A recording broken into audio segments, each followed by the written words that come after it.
Bismillahirrahmanirrahim. Physics in lecture series of class 10th.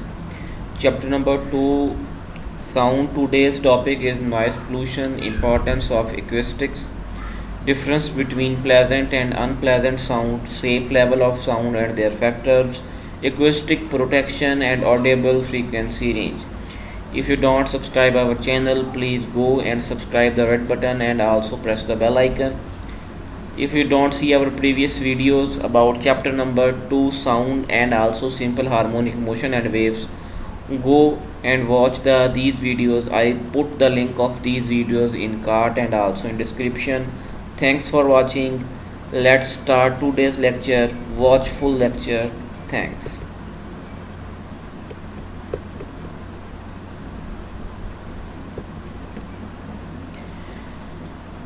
Basically आज हम noise pollution को discuss करेंगे, जो आजकल हमारी दुनिया में एक उभरता हुआ मसला है। आप जानते हैं कि हमारे इर्द गिर्द डिफरेंट किस्म के साउंड्स प्रोड्यूस होते हैं। कुछ साउंड्स हमारे लिए बहुत ही खुशगवार और जिसे हमारा माइंड जो है वो आपको ये सिग्नल भेजता है कि ये साउंड जो है ये आपको मतलब बहुत खुशगवार गुजरा है। कुछ साउंड्स उसके अलावा ऐसे होते हैं जो बिल्कुल आपको अच्छे नहीं लगते, जैसे कि आप अगर रश में कहीं सिग्नल पे खड़े हों तो आपको गाड़ियों के हॉर्न की आवाज़ सुनाई देगी। जब काफ़ी गाड़ियां मिलकर हॉर्न बजाती हैं तो एक अनप्लेजेंट सा साउंड क्रिएट होता है जो इंसान के जिस्म के अंदर इरिटेशन पैदा करता है। ठीक है, ऐसे साउंड जो इंसानी जिस्म को बहुत खुशगवार गुजरें, इंसानी सेहत के लिए भी अच्छे हों, उसे हम कहते हैं प्लेजेंट साउंड यानी म्यूज़िकल साउंड। जैसे कि आप गाना सुनते हैं, ठीक है, आप पियानो या फ्लूट की आवाज़ सुनते हैं तो आपको लिए वो एक प्लेजेंट साउंड है, जैसे कि परिंदों का चहचहाना। कुछ साउंड्स ऐसे होते हैं जो आपके लिए बिल्कुल नाखुशगवार होते हैं, जैसा कि हमारे पास मैंने आपको बताया गाड़ी के हॉर्न का साउंड। तो ऐसे साउंड को हम अनप्लेजेंट साउंड यानी नॉइज़ कहते हैं। आजकल हमारी बहुत बड़े बड़े शहरों और दुनिया का मसला बन चुका है। ठीक है, हमारे पास अनडिज़ायरेबल साउंड और ऐसा साउंड जो हमारे जिस्म और दूसरी स्पीशीज़ के लिए बहुत ही ख़तरनाक है, बढ़ता ही जा रहा है। आप जानते हैं कि लोग एक जगह से दूसरी जगह सफ़र करने के लिए ट्रांसपोर्टेशन का सहारा लेते हैं। ये ट्रांसपोर्टेशन में दो तरह का साउंड प्रोड्यूस होता है। एक साउंड इसके इंजन का साउंड होता है और दूसरा साउंड हम हॉर्न के ज़रिए पैदा करते हैं। तो ये दोनों साउंड मिलकर क्या करते हैं, एक ह्यूज इफ़ेक्ट क्रिएट करते हैं। ठीक है, तो हमारे पास ये इंसानी सेहत के लिए बहुत नेगेटिव इम्पेक्ट रखते हैं और इससे हमें डिफरेंट तरह के मसाइल का सामना। हमारे पास हियरिंग लॉस यानी हम कुव्वते सुनाई का खो जाना, यानी हम सुन नहीं सकते। स्लीप डिस्टर्बेंस, इनसे इंसान का सोने का दौरानिया कम हो जाता है या वो डिस्टर्ब हो जाता है। इंसान में एग्रेशन, इरिटेशन पैदा होती है, हाइपर टेंशन पैदा होती है, जो कि एक बहुत ख़तरनाक बीमारी है। हाई स्ट्रेस लेवल तक इंसान जो है वो चला जाता है। Noise can also cause accidents by interfering with communication and warning signals. Noise चूँकि आपको पता है कि एक वेव है और ये हमारे साउंड में यानी मीडियम में ट्रैवल करती है, तो हम कम्युनिकेशन के लिए डिफरेंट तरह के साउंड्स को जो है डिफरेंट तरह की फ्रीक्वेंसी रेंजेस को जो है वो अपने इस एयर में जो है वो छोड़ते हैं ताकि वो एक जगह से दूसरी जगह ट्रैवल कर सके। जैसे ही साउंड वेव्स उन वेव्स के साथ इंटरफेयर करती हैं तो उससे जो है उसमें डिस्टर्बेंस क्रिएट होती है, हमारे पास सिग्नल वीक हो जाता है या हमारे पास सिग्नल की डायरेक्शन ही तब्दील हो जाती है या हमें सिग्नल मिल ही नहीं पाता, तो जिससे काफ़ी तरह के एक्सीडेंट्स होते हैं। इनमें जो नुमाया एक्सीडेंट्स हैं वो हमारे पास एयर ट्रैफिक कंट्रोल है, जो कि एरोप्लेन्स की नकलो हरकत और इसके अलावा हमारे पास जो है लैंड ट्रैफिक के लिए भी बहुत जो है वो ख़तरनाक साबित होता है। कहता है कि जो हमारे पास सेफ़ लेवल्स है वो दो फैक्टर्स पे डिपेंड करता है, एक है वॉल्यूम, ठीक है, और या लेवल ऑफ नॉइस, और दूसरा है the period of exposure to the noise. कहता है हमारे पास जो रिकमेंडेड लेवल है नॉइस का वो 85 to 90 डेसिबल्स है, over an 8 hour working today, यानी इंसानी कान के लिए जो ऑडिबल रेंज है वो है 85 टू 90 डेसिबल, जो कि आजकल हमारे शहरों में 150 से 200 और कई शहरों में 300 तक भी जा पहुंची है। ठीक है, और हमारे पास नॉइज़ पोल्यूशन जो है उसे हम रिड्यूस कर सकते हैं by replacing the noise machinery by environmental friendly machinery और इक्विपमेंट। हम ऐसे इक्विपमेंट और आलात का इस्तेमाल कर सकते हैं जिससे हमारे पास क्या है वो नॉइज़ पोल्यूशन कम हो जाए। ठीक है, इसके अलावा हमारे पास दूसरे मेथड्स भी हैं जिनमें हम साउंड प्रूफिंग करते हैं और साउंड प्रोटेक्टिंग डिवाइसेस लगाते हैं। आपको मैंने इससे पिछले चैप्टर के लास्ट टॉपिक रिपल टैंक में जो हमने वाटर वेव्स जो कि 2 डायमेंशनल वेव्स हैं को डिस्कस किया था, उसमें हमने 3 फिनोमेनास को देखा था कि कैसे वाटर वेव्स जो हैं वो रिफ्लेक्ट होती हैं, रिफ्रैक्ट होती हैं, डायफ्रैक्ट होती हैं।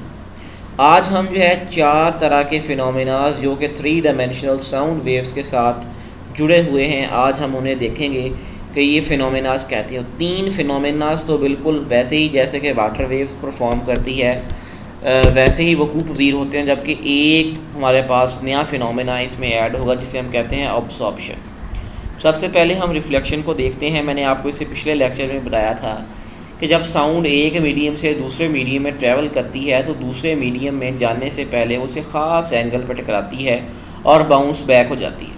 ख़ास एंगल पर टकराने को हम एंगल ऑफ इंसिडेंस कहते हैं और ख़ास एंगल पर बाउंस बैक होने को हम कहते हैं angle of reflection. Law of reflection के हवाले से अगर हम देखें तो अगर ये law of reflection he angle of incidence equal हो एंगल ऑफ रिफ्लेक्शन के, तो हम लॉ ऑफ रिफ्लेक्शन को फुलफ़िल करते हैं और इस तरह हमारे पास रिफ्लेक्शन का अमल वकूफ़ पज़ीर होता है। जबकि अगर हम रिफ्रैक्शन को देखें तो वहाँ हमने शैलो और डीप मीडियम का ज़िक्र किया था कि जब जो हमारे पास जो है वेव जो है वो साउंड वेव या कोई भी वेव वो डीप मीडियम से शैलो मीडियम में दाखिल होती है या शैलो मीडियम से डीप मीडियम में जाती है तो कुछ एंगल तक अपना क्या करती है, अपने आप को बेंड करती है, उससे उसकी स्पीड पर भी ठीक है और उसकी फ्रीक्वेंसी पे भी फ़र्क हमारे पास जो है वो महसूस होता है। ठीक है, इसी तरह ही हमारे पास साउंड वेव्स भी जो है वो डाइफ्रैक्ट होती हैं जब वो एक मीडियम से दूसरे मीडियम में दाखिल होती हैं। तीसरा है डाइफ्रैक्शन। हमने पढ़ा था कि जब कोई भी वेव किसी स्मॉल ओपनिंग से गुजरे तो वो अपने आप को फैला लेती है, ठीक है, साइड्स पे। तो साउंड वेव्स भी ऐसे ही होती हैं, जब वो किसी नैरो होल से गुजरें तो वो अपने आप को 2 स्लिट्स के दरमियान में से गुजरें तो वो अपने आप को क्या करती हैं, फैला लेती हैं। ठीक है, तो फोर्थ जो लास्ट हमारे पास फिनोमेना है वो है अब्सॉर्प्शन का, कि साउंड वेव्स एक मीडियम से दूसरे मीडियम में जाती हैं और उसमें उसका कुछ हिस्सा अब्जॉर्ब हो जाता है, जज्ब हो जाता है, वो मीडियम उसे अपने पास रख लेता है, हम उसे कहते हैं अब्जॉर्प्शन। यानी हमारे पास जो पहले जाने वाला साउंड है उसका कुछ पार्ट उस मीडियम में एब्जॉर्ब होने के बाद हमारे पास क्या होता है, रिफ्लेक्ट हो जाता है, तो उसे हम क्या कहते हैं, अब्जॉर्प्शन कहते हैं। इससे आगे है हमारे पास इम्पोर्टेंस ऑफ एक्विस्टिक्स। कहता है जो टेक्निक हम इस्तेमाल करते हैं साउंड को जो हमारे पास अनडिज़ायरेबल होते हैं उसको एब्जॉर्ब करने के लिए हम सॉफ्ट और पोरियस सरफेस इस्तेमाल करते हैं, नरम और जिसमें हमारे पास छोटे छोटे से डॉट्स हों यानी छोटे छोटे से सुराख हों। ठीक है, ऐसी सरफेस जो है पोर्स जिसमें हों हम उसको इस्तेमाल करते हैं, इसे कहते हैं एक्विस्टिक प्रोटेक्शन। रिफ्लेक्शन ऑफ साउंड को हमने पीछे पढ़ा तो ये बहुत ही प्रोमिनेंट फिनोमेना है। इस हवाले से हमने एक टॉपिक को भी डिस्कस किया था जिसे हमने इको का नाम दिया था। तो जब ये रिजिड यानी स्मूथ सरफेस के साथ टकराती है and less if the surface is soft and irregular, कहता है कि हमारे पास जब रिफ्लेक्शन बहुत ही हार्ड मीडियम के साथ जाकर टकराए, ठीक है, तो बहुत ही प्रोमिनेंट होती है, लेकिन जैसे ही ये हमारे पास किसी स्मूथ यानी कपड़ा या कोई और चीज़ जो बहुत ही स्मूथ है जिसकी सरफेस उससे जाकर टकराए तो ये प्रोमिनेंट नहीं होती, इसका इफ़ेक्ट कम हो जाता है। तो हमें पता चलता है कि जैसे ही साउंड किसी हार्ड मीडियम से जाकर टकराएगी तो ये फुली रिफ्लेक्ट बैक होगी, लेकिन जैसे ही ये किसी सॉफ्ट मीडियम से टकराएगी तो एक फिनोमेना आप पढ़ चुके हैं अब्सॉर्प्शन का, तो इसका कुछ पार्ट उसमें एब्जॉर्ब हो जाएगा, बाकी रिफ्लेक्ट हो जाएगा, तो हम कहेंगे कि अब साउंड का इफ़ेक्ट प्रोमिनेंट नहीं रहा। ठीक है, तो आप देखते हैं कि हमारे क्लासरूम्स की सरफेसेस जो हैं वो 2 अब्जॉर्बेंट बनाई जाती हैं ताकि उसमें साउंड की रिफ्लेक्शन यानी इको पैदा ना हो सके। ठीक है, आप सामने एक पिक्चर देख रहे हैं, इस पिक्चर के हवाले से हम जो है मैंने आपको पढ़ाया था रिपल टेक में कि जब भी साउंड वेव्स किसी कर्व्ड सरफेस से जाकर टकराती हैं तो वो एक मीडियम यानी एक पॉइंट पे, जैसे फोकल पॉइंट हमने कहा था, पर आकर जमा होना शुरू हो जाती हैं, जिसे हम कहते हैं कि जो साउंड वेव्स क्या हो गई, कन्वर्ज हो गई। ठीक है, एक पॉइंट पर आकर सम अप हो गई। ठीक है, तो कई दफ़ा हमें ऐसा होता है कि डिफरेंट साउंड्स मुख्तलिफ थोड़ी थोड़ी देर के बाद सुनाई देती हैं, हम इसे कहते हैं रिवर्बरेशंस। ठीक है, तो इसलिए हम लेक्चर हॉल्स, ऑडिटोरियम और थिएटर में सरफेसेस को बेंट बनाते हैं ताकि हमारे पास क्या हो सके, साउंड को हम एब्जॉर्ब कर सकें, ताकि वो हमारे पास स्टेज तक वो दोबारा ना पहुंच सके, यानी इको क्रिएट ना हो। कहता है कि हमारे पास जो लेक्चर हॉल की सीलिंग है और कॉन्फ्रेंस हॉल और थिएटर हॉल की वो कर्व्ड होती हैं ताकि हमारे पास जो है साउंड आफ्टर रिफ्लेक्शन जो है वो आल कोनों तक क्या पहुंच सके।